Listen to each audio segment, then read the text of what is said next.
sekund. Teodosić sa loptom.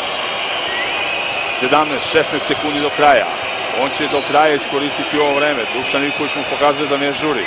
Teodosić i dalje. Sad su ga preuzeli, međutim opet traži blok. 5 sekundi do kraja. Teodosić će pokušati da reši iz velike daljine za 3. Bravo, majstore! 3 sekunde do kraja! Fenomenalno! Sa 9 metara! Pa spakujte jednu za poneti ako nema problema! 3 sekunde do kraja, međutim, moramo sada da budemo prisebni, treba se obdaniti. Bravo Miloše za ovaj potez, da vidimo, preko Garmakose, let i onda kao kap. Ali dobro, 3 sekunde samo da izdrže naši košarkaši. Ima vremena, 92-89, Španci će odigrati brzo odbranu i tražiti trojku, tražiti produžetak.